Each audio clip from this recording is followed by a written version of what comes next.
A Anatel indica o uso dos recursos do FUST para 5G, educação e estímulo à demanda. Para mais notícias como essa, se inscreva no canal.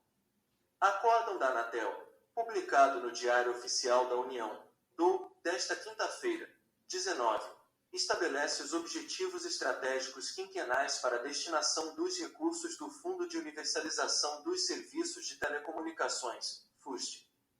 Pelos objetivos aprovados, os recursos poderão ser usados para estímulo à demanda, implementação de redes 5G e até mesmo para a cobertura de rodovias com tecnologia 4G ou superior. Nota-se que os recursos do fundo poderão ser usados para estimular a demanda, na forma de subsídios diretos para usuários que não têm condições de arcar com os custos de um serviço de acesso à banda larga. Neste quesito, apenas se utiliza o termo usuários hipossuficientes, mas ainda sem mencionar a base de inscritos no CAD único ou no Bolsa Família. Por exemplo, a implementação e ampliação de rede 5G também é citada, assim como para a expansão da cobertura de telefonia móvel com tecnologia 4G ou superior, nas rodovias brasileiras sem atendimento. Este último objetivo, por exemplo, é uma das obrigações do leilão do 5G. A proposta, que foi encaminhada ao Ministério das Comunicações, também pretende alinhar os projetos com outras políticas públicas vigentes, como obrigações do 5G, o Plano Geral de Metas de Universalização, PGMUV, além do Plano Estrutural de Redes de Telecomunicações, PET. A Anatel promoveu ainda a alteração na ordem de apresentação dos objetivos estratégicos para destacar o relativo à conectividade de escolas públicas brasileiras e expansão da cobertura do SMP em áreas rurais, sem, todavia, adoção de critério de priorização entre eles. Os objetivos. Pela nova legislação do FUST, o Ministério deve estabelecer esses objetivos estratégicos para a destinação dos recursos a partir de proposta apresentada pela Anatel.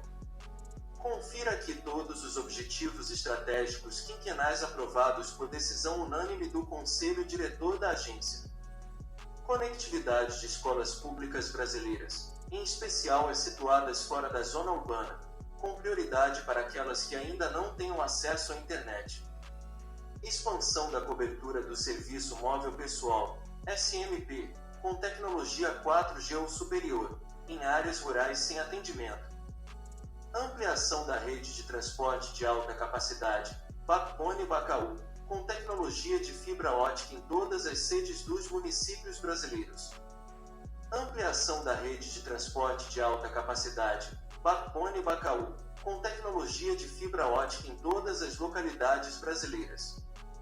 Expansão da capacidade, disponibilidade e qualidade da rede de transporte de alta capacidade, Backbone-Bacaú, em municípios e localidades onde a rede existente não seja adequada para a prestação do serviço com a qualidade esperada. Expansão da infraestrutura de rede de acesso de alta capacidade nos municípios brasileiros. Expansão da cobertura do Serviço Móvel Pessoal, SMP, com tecnologia 4G ou superior, nos municípios ou localidades sem atendimento. Expansão da cobertura do Serviço Móvel Pessoal, SMP, com tecnologia 4G ou superior, nas rodovias brasileiras sem atendimento. Conexão à internet em banda larga em pontos públicos de interesse. Adensamento de infraestrutura para a prestação do SMP em áreas urbanas densamente povoadas e com baixa qualidade na prestação do serviço. Estímulo à demanda por meio de subsídios diretos aos usuários hipossuficientes. É a partir desses objetivos que o Conselho Gestor do FUST deverá analisar e aprovar projetos financiados com recursos do fundo. A expectativa é de que o colegiado faça sua primeira reunião em junho. Colaborou Bruno do Amaral. Se gostou, deixe seu like, curte e compartilha. Um oferecimento Fábio na Bolsa.